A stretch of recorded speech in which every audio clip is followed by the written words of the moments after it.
Hi, my name is Kelly Frantz-Langford, and this is my EDL 854 case study.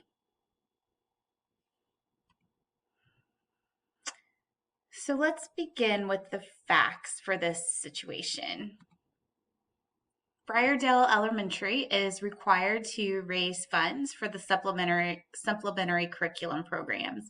And this is done via a foundation that is chaired by parents, and parents are also members of the foundation as well. The foundation both raises the money and makes recommendations for the program. This fundraiser, this year there was a new parent chair, and this parent decided to use a cash raffle as the fundraiser this year. However, at the raffle, the parent was arrested and later charged with a misdemeanor. Cash raffles often have a lot of both state and potentially local regulations that go along with them. And the raffle resulted in the president's arrest. This was done on the night of the raffle at the elementary school in front of all of the attendees. So, who is involved?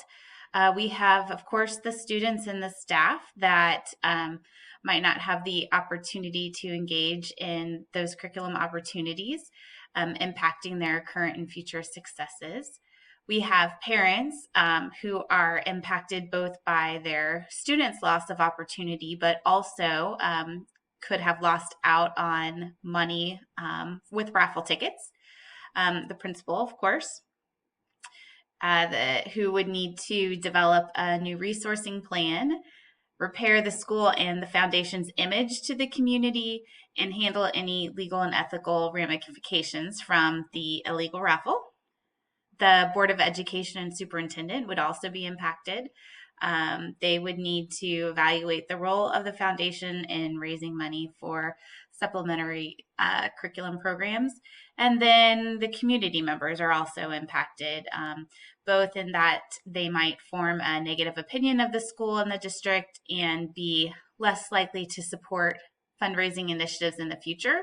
And it's possible that they also lost money on the raffle itself.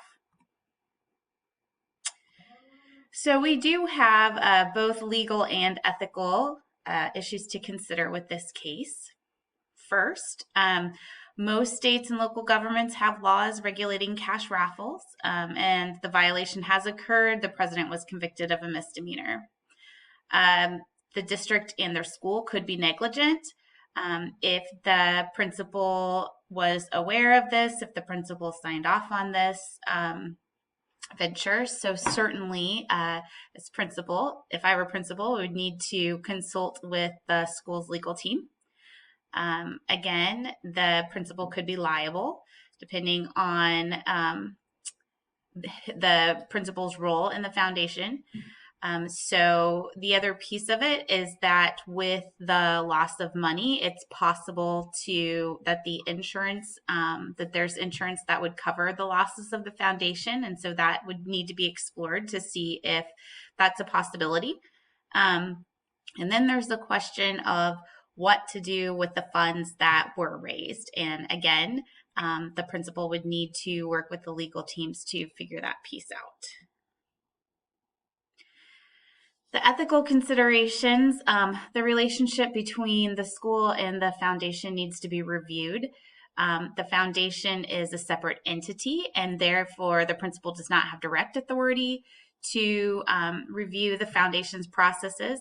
However, the district could restrict the use of the school's name, logo, etc., if the foundation was not operating ethically.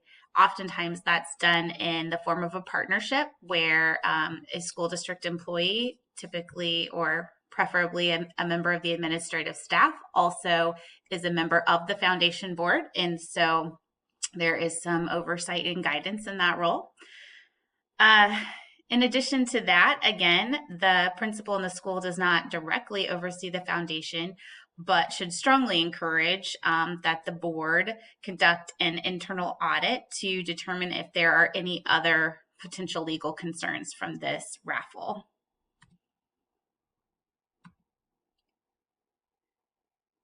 So to summarize, the principal must evaluate the budget and develop a new resourcing plan for supplemental initiatives, review the functional, legal, and ethical components of the foundation for future fundraising efforts, and repair relationships with the community.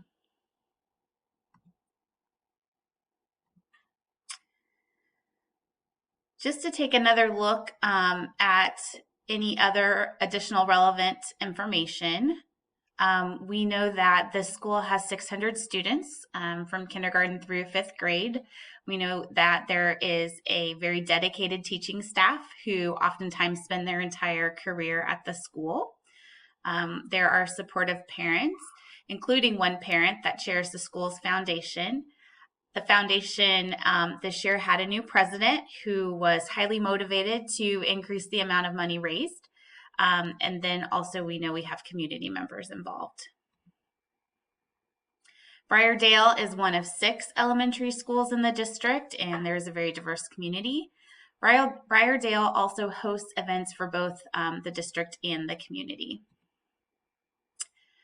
We know that the current budget supports basic curricula, and then the supplemental programs are recommended and funded by a foundation attached to each school. The foundation has at least one parent volunteer that serves as the president. So there are several layers here, and it's important to proceed cautiously. So some of the impacts that could be lasting impacts and damage done to the school, certainly the impact to the supplementary programs for this fiscal year and future years is a big piece of what the principal needs to consider. There will also be an impact to the school's public image, and then figuring out the school's relationship with the foundation as the fundraiser for supplementary programs. Looking at which stakeholders are missing from the table, from the written scenario, it doesn't appear that any of the current stakeholders had been consulted outside of foundation members. And so additional stakeholders would include the Board of Education, the superintendent, the district's legal and marketing team, if there is one, teachers, parents, and community members. So at this time, I don't feel like we have all of the information that would be required to make a good decision. But if I were to consider options, the most conservative one would be to revise the current budget to only reflect the amount of money allotted to the district for basic curriculum programs. Just because it could improve the public's perception of the school taking responsibility for the budget and allow some adjustment to the foundation, as they probably won't be in a position to fund any of those programs. The cons would be, of course, that the students and staff would have a loss in what we know is important curricula education for the well-being of every student. We know that parents would probably be angry at that loss for their students, and that teachers would be frustrated as well. Option 2 would be to request to sever ties with the foundation and engage in a school fundraiser or crowdfunding to see if the school could directly raise the funds. Of course, the potential would be that there could be enough funds to cover current supplemental programs and maybe add additional programs. It would provide some distancing between the school and the foundation, and there is sort of an already built-in source if the district would allow the school to charge facility rental fees. The cons, of course, is that it could cause long-term damage between the parents, with the parents and community members, could significantly increase the workload of staff. There's no guarantee that the money would be raised and could increase liability issues for the school. Option 3 would be to form 3 different committees to sort of address each layer. 1, the current budget; 2, the future of the foundation and public image, or the future of the foundation, and then the third is the public image with a variety of stakeholders. Each committee could address the challenges separately, as some are more short-term and some could have more long-term planning. It would engage a variety of stakeholders, ensuring a collaborative budget process increasing opportunities for outside resources, and allowing for constructive and transparent conversation around the future of the foundation and its role in the community. Hopefully improving conversation around or communication around the current dilemma. The cons, of course, is that it could take longer and it could cause increased feelings of frustration amongst stakeholders.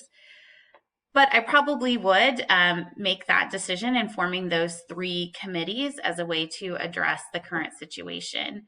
I do feel like that there are 3 distinct problems. First is that there are some immediate legal issues and a budget crisis. Second, there's a long-term consideration in the role of the foundation and how to ensure proper fundraising efforts. Finally, we know that harm has been done to the school's image, and it's important to repair that. This is an opportunity to engage stakeholders and encourage creative problem solving and sharing of ideas. My first step in executing, of course, would be to consult with both the superintendent and the legal counsel to ensure that I have a full understanding of the situation.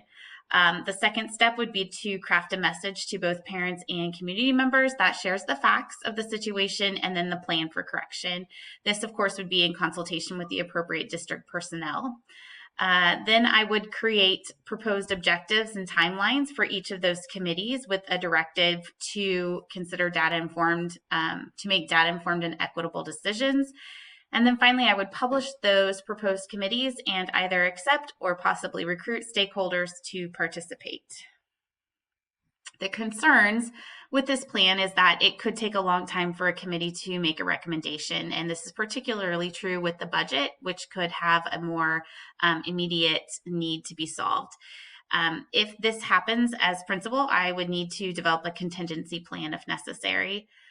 The second concern is the discussion around the role of the foundation and how that will impact both the school and the district. As the district is the one that makes those decisions, we would need to recognize as a school where those conversations are allowed, and then also know the boundaries as well. And so it would be very important to have a discussion with the superintendent so that I would understand any parameters that then needs to be explained to the group, and the group would need to recognize.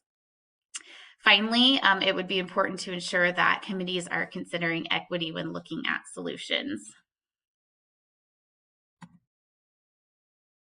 These are my references, and I appreciate your attention this evening. Thank you so much.